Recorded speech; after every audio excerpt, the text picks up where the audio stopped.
بسم اللہ الرحمن الرحیم۔ السلام علیکم معزز طلباء کرام، آپ سب کیسے ہیں؟ آج ہم معطا امام محمد کے سبق نمبر 229 کو پڑھیں گے۔ آج کے ہمارے سبق کا عنوان ہے خلیہ، بریہ اور ان جیسے دوسرے الفاظ کا بیان۔ آج کے ہمارے سبق کی جو عبارت ہے وہ باب الخلیۃ والبریۃ وما یشبہ الطلاق سے شروع ہوتی ہے، جس کا مطلب یہ ہے کہ یہ باب خلیہ، بریہ اور ان جیسے دوسرے الفاظ جو طلاق کے مشابہ ہیں ان کے بیان میں ہے۔ امام محمد رحمۃ اللہ علیہ اس باب کی پہلی حدیث پاک لکھتے ہیں، آپ لکھتے ہیں کہ اخبرنا مالک اخبرنا نافع عن عبد اللہ بن عمر انہ کان یقول الخلیۃ والبریۃ ثلاث تطلیقات کل واحدۃ منہما۔ امام محمد رحمۃ اللہ علیہ بیان کرتے ہیں کہ ہمیں حضرت نافع نے بتایا کہ حضرت عبداللہ بن عمر رضی اللہ عنہما نے فرمایا، یعنی آپ فرمایا کرتے تھے کہ خلیہ اور بریہ ہر ایک لفظ سے 3 طلاقیں واقع ہوتی ہیں۔ اخبرنا مالک اخبرنا یحیی بن سعید عن القاسم بن محمد قال كان رجل تحته وليدة فقال لأهلها شأنكم بها قال القاسم فرأى الناس إنها تطليقة۔ امام محمد فرماتے ہیں کہ ہمیں امام مالک نے یحیی بن سعید سے خبر دی ہے اور انہیں قاسم بن محمد نے بتایا کہ ایک شخص کے نکاح میں ایک کنیز تھی، اس نے اس کنیز کے مالک سے کہا کہ وہ تمہارے سپرد ہے، تم جانو، تمہارا کام جانے۔ حضرت قاسم فرماتے ہیں کہ لوگوں نے اسے طلاق سمجھا۔ قال محمد اذا نوى الرجل بالخلیۃ والبریۃ 3 تطلیقات فهي 3 تطلیقات وإذا أراد بها واحدة فهي واحدة بائن دخل بامرأته أو لم يدخل، وهو قول أبي حنيفة والعامة من فقهائنا رحمۃ اللہ علیہم۔ امام محمد رحمۃ اللہ علیہ فرماتے ہیں کہ لفظ خلیہ اور بریہ سے جب بولنے والا یہ ارادہ نیت کرے کہ 3 ہی واقع ہو جائیں، وہ نیت یہ کرے کہ 3 طلاقیں ہیں تو پھر 3 ہی طلاقیں واقع بھی ہو جائیں گی، اور اگر وہ ارادہ 1 طلاق کا کرتا ہے تو 1 طلاق بائنہ ہوگی، خواہ اس نے اپنی بیوی سے وطی کی ہو یا نہ کی ہو، اور یہی قول امام اعظم امام ابو حنیفہ رحمۃ اللہ علیہ اور ہمارے عام فقہائے کرام کا ہے۔ خلیہ اور بریہ یہ 2 ایسے الفاظ ہیں جو بیک وقت ایک سے زائد معنی کا احتمال رکھتے ہیں۔ ان احتمالات میں سے طلاق بھی ہے۔ ایسے الفاظ کنایہ کہلاتے ہیں۔ ان الفاظ کی ادائیگی کے وقت نیت و ارادہ جو ہے وہ طلاق کا ہو، یا کوئی اور دلیل اور قرینہ ایسا ہو جو اس ارادے کی نشاندہی کرتا ہو، تو ان سے طلاق ہو جائے گی، ورنہ کسی دوسرے معنی میں یہ استعمال ہوں گے۔ لفظ خلیہ جو ہے یہ خالی ہونے یا علیحدگی اختیار کرنے کا معنی رکھتا ہے، جس سے آپ خلوت بھی بولتے ہیں۔ کئی دفعہ کہا جاتا ہے کہ عورت کے ساتھ مرد نے خلوت کی ہو، مطلب وہ خالی ہوں، علیحدہ ہوں لوگوں سے، جو خلوت صحیحہ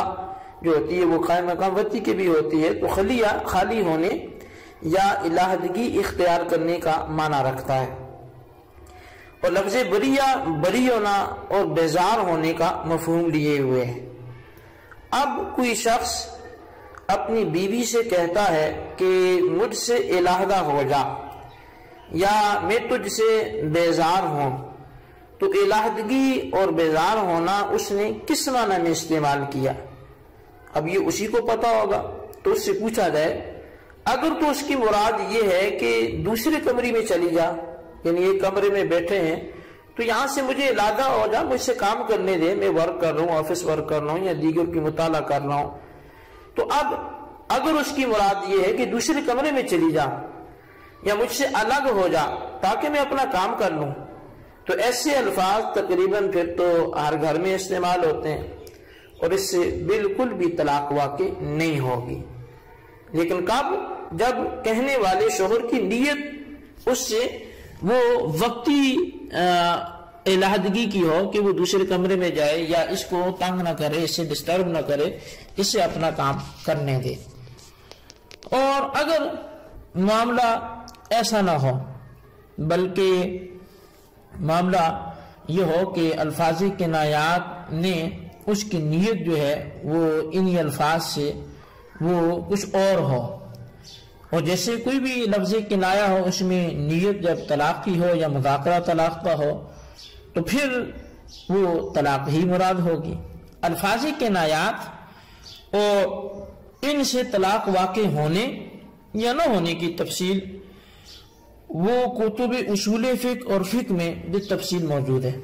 اس لیے وہ تو وہیں دیکھی جا سکتی ہے۔ یہاں صرف ایک بات کا ذکر کرنے پر میں اکتفا کروں گا، اور وہ یہ ہے کہ ان کنایا والے الفاظ سے ایک طلاق یا کل طلاقیں مراد لی جا سکتی ہیں۔ ایک کو فرد حقیقی کہتے ہیں اور کل کو فرد حکمی کہا جاتا ہے۔ اگر ایک طلاق مراد لی تو یہ طلاق بائنہ ہوگی، اور اگر کل طلاقیں مراد لیں تو آزاد عورت کو 3 اور لونڈی کو 2 واقع ہوں گی۔ بہرحال کنایات میں نیت کی ضرورت ہے۔ اب اس حوالے سے میں چاہوں گا کہ کچھ آثار آپ کے سامنے رکھے جائیں۔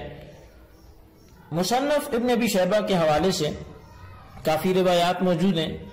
حضرت وہیب ابن طاؤس سے روایت کرتے ہیں اور وہ اپنے والد صاحب سے بیان کرتے ہیں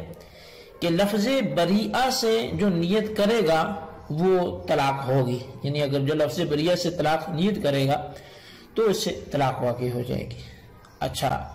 حضرت عمر سے ہے کہ حضرت جابر بن زید نے جو ہے ان سے پوچھا گیا کہ ایک شخص کو اس کی بیوی طلاق دینے پر مجبور کر رہی ہو، وہ اس کو کہے کہ جا چلی جا، تو اب یہ جو ہے عربی میں الفاظ اس کے اذهبی کے ہیں، کیونکہ واحد مؤنث عاذر ہے، تو فقا لذهبی یا اذهبی فانا منک بری وانت منی بریۃ، کہ وہ یہ بولے کہ جا چلی جا، میں تجھ سے بری ہوں اور تو مجھ سے بری ہے، اور ولا ينوي الطلاق حينئذ، اب اس وقت اس نے ان الفاظ سے طلاق کی نیت نہ کی ہو تو کیا حکم ہے؟ اب یہ جب سوال پوچھا گیا حضرت جابر بن زید سے تو انہوں نے فرمایا کہ اگر اس نے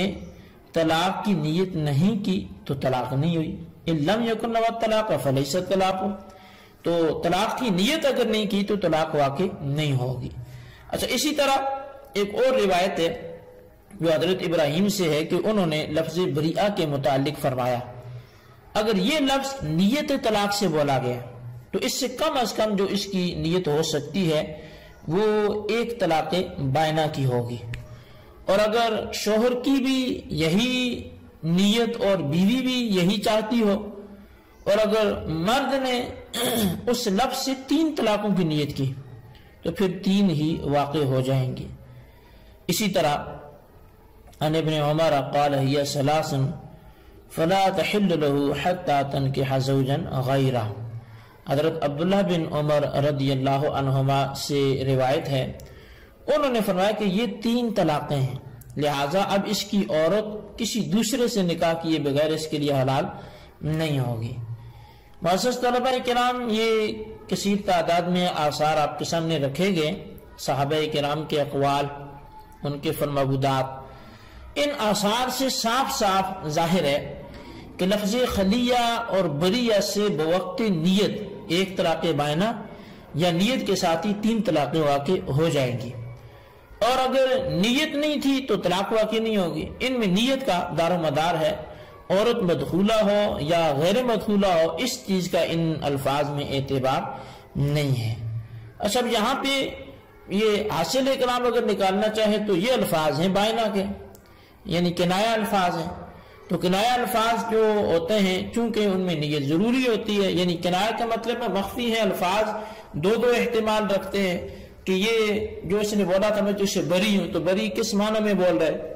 زندگی میں اس کو اپنے سے علیحدہ کرنا چاہ رہا ہے، یہ بری وہ تیرے شر سے بری ہوں،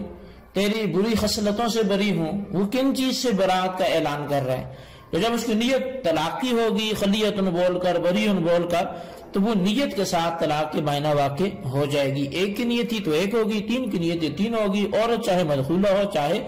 غیر مدخولہ ہو۔ تو بہرحال یہ ہمارا آج کا سبق تھا، اس کو آپ اچھی طرح سمجھے، اس کے خلاصے کو اپنے رجسٹر پر ضرور لکھیں۔ اللہ تبارک و تعالیٰ سے دعا ہے جو کچھ ہم نے پڑھا سنا اسے یاد رکھنے کی توفیق نصیب فرمائے، آمین بجاہ النبی الامین صلی اللہ علیہ وسلم۔